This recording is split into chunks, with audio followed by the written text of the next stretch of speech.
भ्रष्टाचार नगर, यति भन्दा बच्चाहरूलाई गोली ठोकेर मार्नु पर्दैन थियो, मलाई थुन्नु पर्दैन थियो। हामीले के मागेको र? मेरो घर बनाइदियो भने होइन, मलाई जग्गा जमिन जोडिदियो भनेको होइन। मागेको यति हो कि जनताले उपचार गर्न पाउनु पर्यो।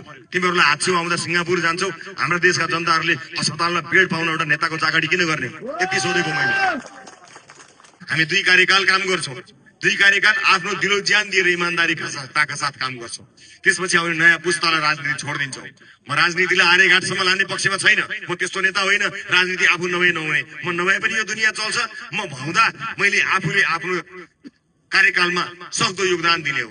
म त्यो योगदान दिनको लागि आएको थिएँ।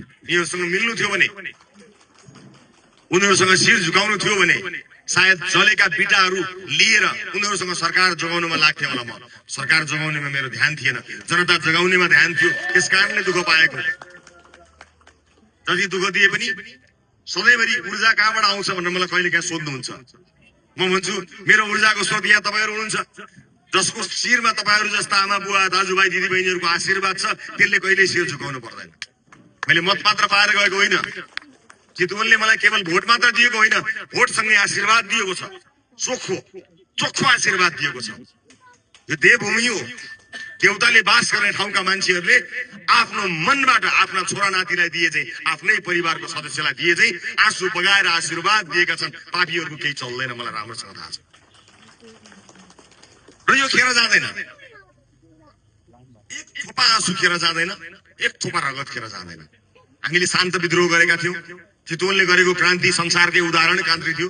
विभिन्न देशमा म जाँदा यो कसरी सम्भव भयो भनेर ती देशका राजनीतिक कर्मीहरूले सोध्थे। चितवनको उदाहरण दिन्थे म। हामीले गरेको क्रान्तिमा कसैको केही सानो ठेस पनि लागेन, कसैको पनि केही बिग्रिएन, कहीँ झैँ झगडा भएन, लाठीचार्ज, ढुङ्गा हानाहान, मारामार आन्दोलन केही पनि नगरिकन हामीले शान्त रूपमा, अहिले भनिन्छ नि चुपचाप घन्टी छाप, हामीले चुपचाप घन्टीमा छाप लगाएर हामीले विद्रोह गरेका थियौँ। बस अब फेरि त्यसैलाई अलि महत्त्वपूर्ण बनाउने बेला आएको छ। त्यसैका माध्यमबाट हामी परिवर्तन गर्न सक्छौँ। परिवर्तनको यो सङ्घारमा इतिहास लेख्ने यो बेलामा अब हात खुट्टा काम हुँदैन। म पुराना राजनीतिक दलमा आस्था राख्ने साथीहरूलाई यति भन्न चाहन्छु कि तपाईँको आस्था, तपाईँको विश्वासलाई हामी अब मूल्याङ्कन गर्ने, अपमानित गर्ने गरी गाली गलोज गर्दैनौँ। मलाई पुराना राजनीतिक दल र नेताहरूसँग भन्नु केही पनि छैन। उहाँले जे गर्नुभयो, जति सक्नुभयो गर्नुभयो। अब नयाँ पुस्ताको पालो आएको छ।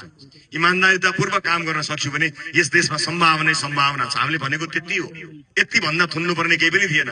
ठिकै छ, लडौला भनेको यति हो।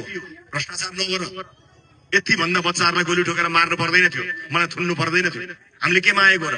मेरो घर बनाइदियो भने होइन, मलाई जग्गा जमिन जोडिदियो भनेको होइन। मागेको यति हो कि जनताले उपचार गर्न